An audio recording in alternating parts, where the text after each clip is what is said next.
Ya, terima kasih semua listener. Anda masih bersama kami di spesial program ya untuk hari ini, masih di rangkaian untuk memperingati Hari Sumpah Pemuda ya, yang tidak lama lagi kita akan peringati bersama, tepatnya di 28 Oktober 2021, dan tentunya ini merupakan refleksi gerakan Sumpah Pemuda dalam mewujudkan persatuan bangsa ya.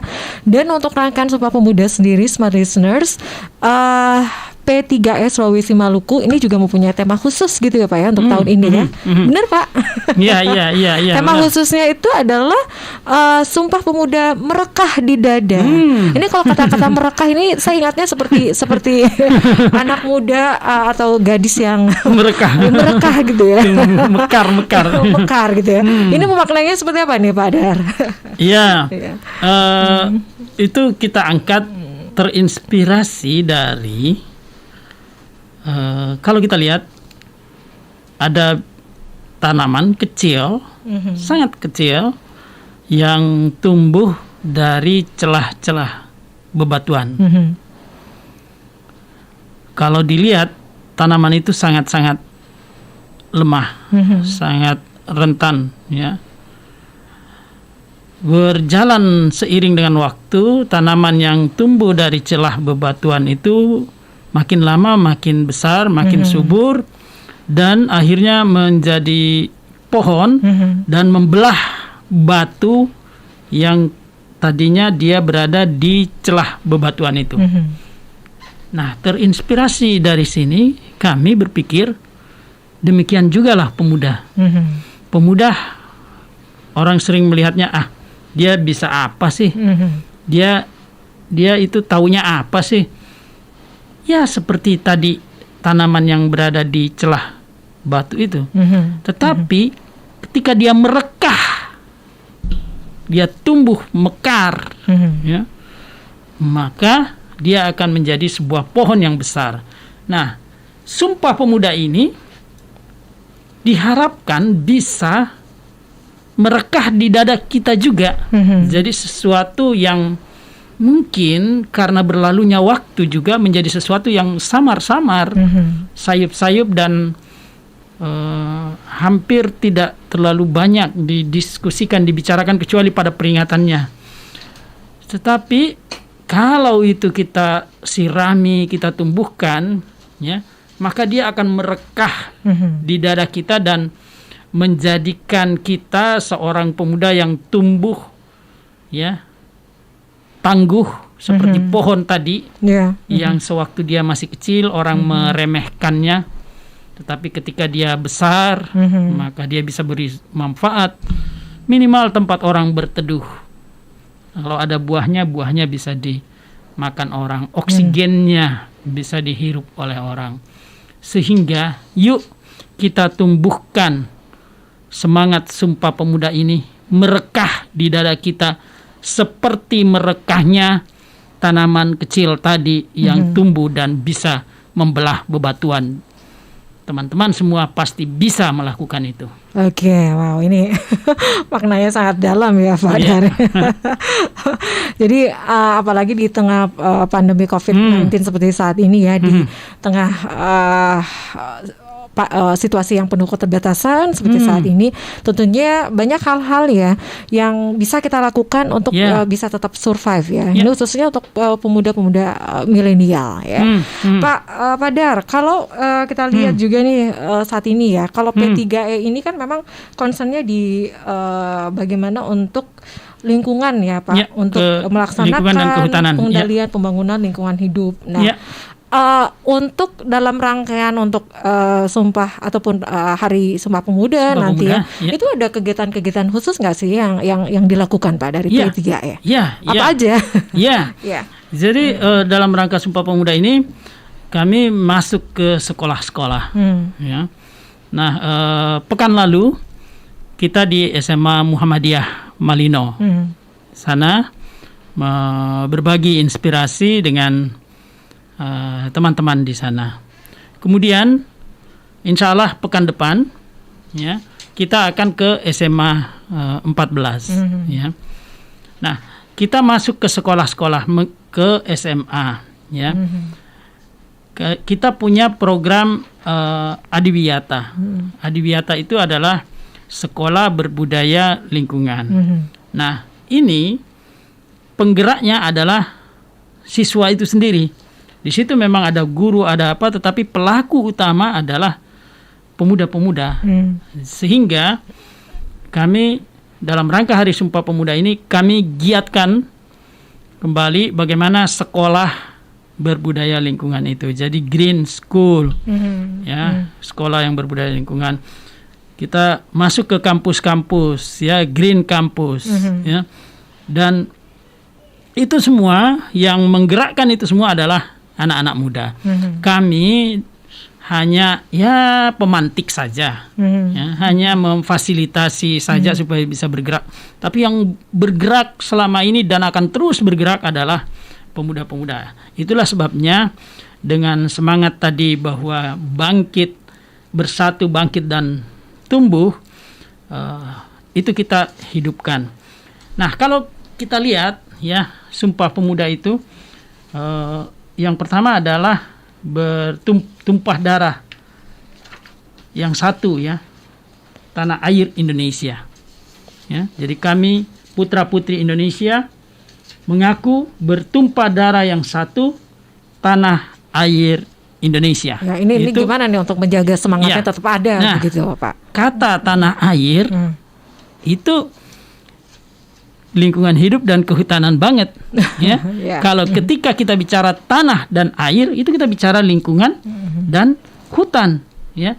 Jadi marilah kita dengan berbangga menjadi memiliki tumpah darah yang satu, yakni tanah air Indonesia, itu dengan menjaga lingkungan dan hutan, ya, dan bukan hanya menjaga tetapi memanfaatkannya, karena di situ ada nilai manfaat, ya, baik secara ekonomi maupun secara psikis. Banyak sekali manfaat lingkungan, ya, dan hutan, ya. Kita tahu hasil-hasil hutan itu banyak sekali, ya, di luar kayu yang memang juga kita perlukan, ya, itu di ada hutan produksi khusus untuk itu dan terukur mengambilnya. Kemudian ada madu, ada rotan, ada aren di situ, ya.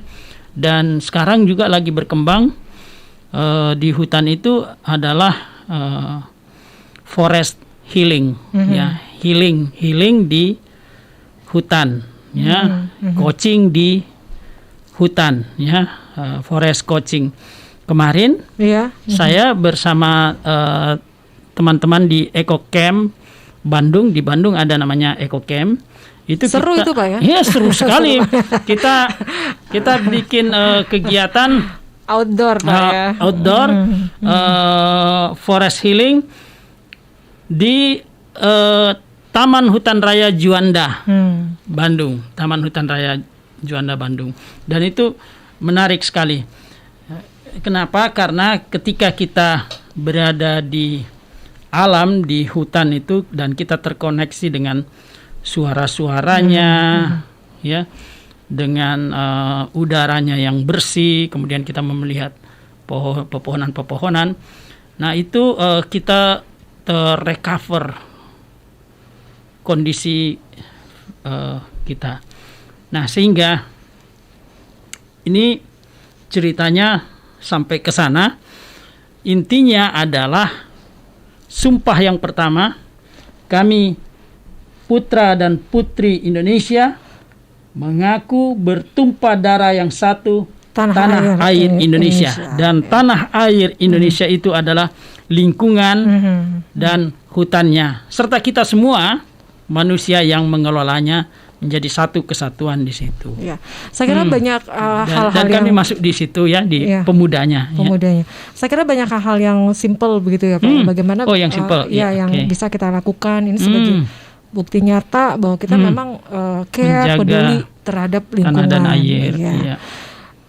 Itu untuk poin yang pertama tadi, ya. Kami putra dan putri Indonesia mengaku bertumpah darah yang satu, tanah air Indonesia. Kemudian mengaku berbangsa yang satu, bangsa Indonesia. Nah, ini maknanya seperti apa nih, Pak? Ya. Sekarang, ya, betul. Sekarang kita ini sudah terbuka ya dibanding yang masa sebelum kemerdekaan kan.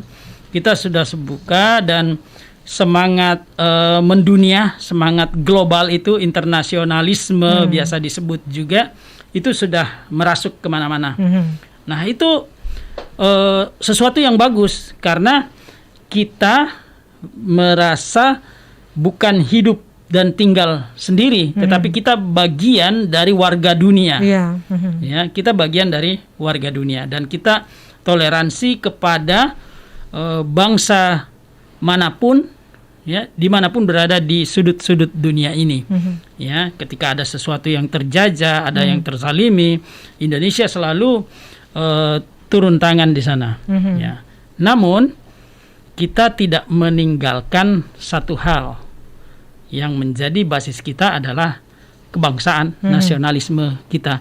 Jadi berbasis kebangsaan, berbasis nasionalisme itulah kita keluar, jadi inside out, ke dalamnya adalah jiwa patriot kebangsaan nasionalisme kita, tetapi kita juga bergaul keluar dengan bangsa-bangsa lain di dunia. Jadi tidak dipertentangkan antara bagaimana kita bagian dari masyarakat dunia dan kita sebagai masyarakat Indonesia, tetapi bagaimana kita berakar di akar kebangsaan kita yang kuat, lalu kita keluar. Nah, kalau kita belajar dari beberapa bangsa yang punya kebanggaan, ya, saya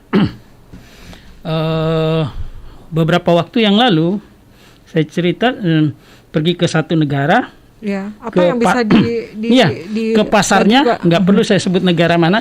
Kita belanja di pasar, penjualnya itu pasang bendera negaranya, padahal bukan hari nasional. Di banyak tempat bendera nasionalnya terpasang. Kalau kita ini pasang bendera pas 17-an. Saya aja kemarin pakai masker merah putih, Pak, udah lewat. Loh, nggak ada yang lewat dari Indonesia ini. Itu tetap ya. Itu tetap. Ya. Jadi begitu saya masih pakai masker merah putih, Pak, sudah bukan bulan Agustus lagi, udah lewat. Berarti negara itu yang saya kunjungi di pasar-pasar penjualnya itu dan di toko-toko souvenir itu dipasang di dindingnya bendera negaranya. Jadi begitu rasa kebangsaan, rasa nasionalismenya, ya. Itu bukan hanya pada saat bukan hanya tanggal tertentu gitu ya. Tanggal tertentu, tetapi dia bangga menjadi bangsa itu. Dan saya yakin sebenarnya banyak juga di kita. Nah, ini yang harus lebih ditumbuhkan ya. Jadi menggunakan simbol-simbol Garuda, simbol-simbol merah putih itu tidak harus 17-an saja. 17-an saja, Pak. Iya. Ini malah dipertanyakan ya. Iya. Ini bukan 17 Agustus, ya, Pak. Katanya sudah lewat, Pak. Sudah lewat, Pak. Wah. Semangat kebangsaan itu berarti hanya pada saat tanggal 17 Agustus saja gitu ya. Iya. Oke. Kemudian untuk poin yang ketiga nih, Pak. Kami putra dan putri Indonesia menjunjung persatuan bahasa Indonesia. Nah, ini memaknainya seperti apa nih, Pak? Iya. Kita memaknainya, kalau kita lihat bahasa persatuan kita itu luar biasa ya. Saya beberapa waktu yang lalu saya bergaul juga dengan expert ya dari luar negeri. Ya, mereka sebelum ditugaskan ke Indonesia kan mereka belajar bahasa Indonesia dan cepat sekali mereka belajarnya. Mereka biasa dikursuskan di Bali, kemudian ditugaskan orang Kanada, ya, dan ada juga orang Australia. Itu cepat, Pak. Dan dengan bangganya dia katakan bahwa saya bisa berbahasa Indonesia sedikit-sedikit, tolong dibenarkan kalau salah. Nah, kenapa kita yang bangsa Indonesia asli tidak bangga dengan itu? Ya. Ini bahasa kita yang sangat-sangat kaya dan masih banyak sekali kalau kita mau menggali diksi-diksi, pilihan-pilihan kata yang di sekarang ini kayak seperti mati suri gitu kan. Nanti setelah ini baru ini istilahnya relevan, gayut dan sebagainya seperti itu. Nah itu sangat kaya sebenarnya bahasa kita dan masih banyak yang belum dieksplor. Nah yang ada saja ini kita gunakan dengan baik, terutama pada forum-forum juga yang sifatnya formal. Ya. Nah, dan juga kalau kita lihat di forum-forum internasional, beberapa kepala negara justru menggunakan bahasa mereka masing-masing. Dan kita juga tidak malu untuk berbahasa Indonesia di forum internasional. Toh mereka punya interpreter, mereka punya penerjemah masing-masing. Dan itu menunjukkan identitas kebangsaan yang kuat. Jadi mari kita menjaga ya tumpah darah yang satu, tanah air Indonesia, bangsa yang satu, bangsa Indonesia, dan menjunjung bahasa persatuan kita adalah bahasa Indonesia. Jadi biarpun kita mempunyai banyak bahasa begitu ya, tapi bahasa Indonesia ini menjadi bahasa pemersatu kita. Bahasa gitu pemersatu kita dari Sabang sampai Merauke, dari Miangas sampai Pulau Rote. Ya. Oke.